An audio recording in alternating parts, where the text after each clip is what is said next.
Alright, second song in semis. Funny enough, in this one you did start with the tap step on your starting thing instead of a step tap. So like, you know how to do it. You do it right sometimes, but just being a bit more mindful about doing it intentionally. So yeah, here you go. Step, yeah. So tap, step. That's what you want to do.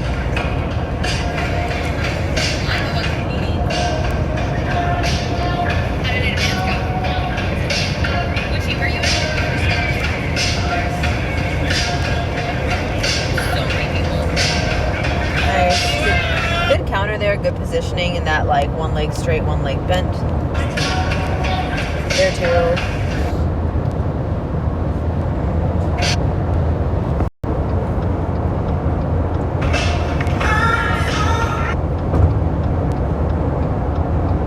Sorry, my service is not great, so it's kind of cutting out a little bit, so I'm just pausing whenever it's not loading the video. But here we go.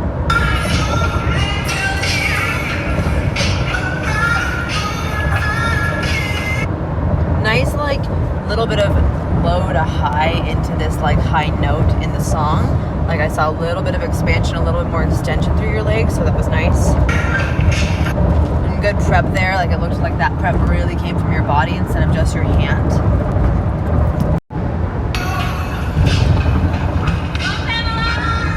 So that's another place where, like I was talking about your hip swing, where it gets quite loud and kind of bigger than it needs to. So if this is coming from, this looks super fun backwards. If we do this in slow-mo, right? That swing is it's so big, but it feels like everything above it stays really static. And then this swing is really excessive. So I think we need to tone that down quite a bit because it looks like it's disconnecting from the rest of your body. Almost looks like the end of a cattail, but there's like very little like muscular structure slowing it down. So that's definitely something that we can tone down a little bit, or actually quite a lot, especially on your 1-2. That's where it seems to be way bigger than it needs to be.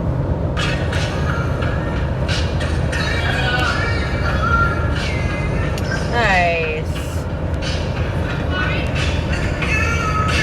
Same thing with that 3 and 4. That 3 is hooking it far away from your body.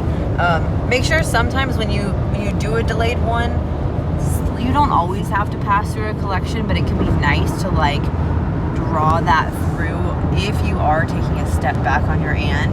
If you're just staying 1 and 2 and not really moving your feet, then you can stay a little wider. But it's nice to be able to show those moments of collection after a really wide leg position.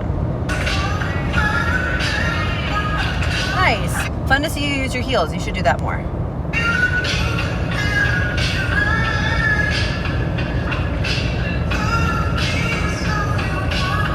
Again, same thing with that hooked anchor on that 5. You're like swinging so far to like your top line is so far to the right as you're taking that right foot and hooking it so far past your left that you're just not in a sustainable weighted position in that foot. That was a nice collection.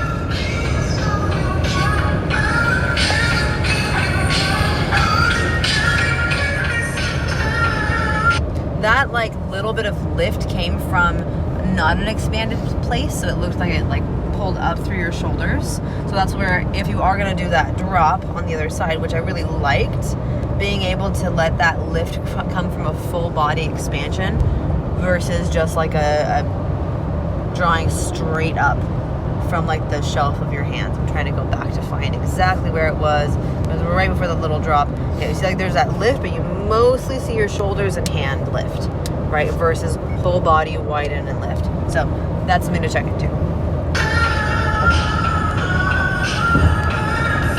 Nice. The counter in that was really nice.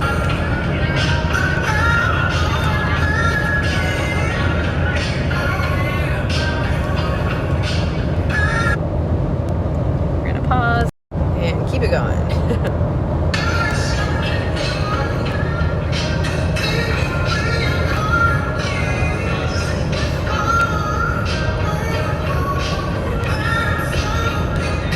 Nice. Good leg position through that. That was solid.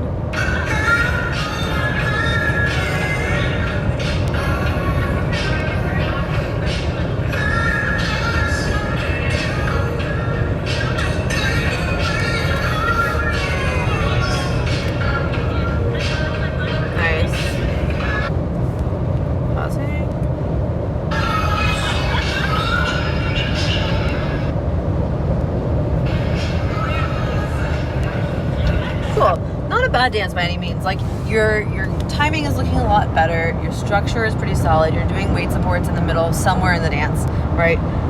I think the next step for you is going to be showing a little bit more contrast in things, right? Once the timing feels really secure, then we can start to show a little bit more variety, right? Both variety in your syncopations, variety in your time, in your speed changes, and starting to level that up a little bit more.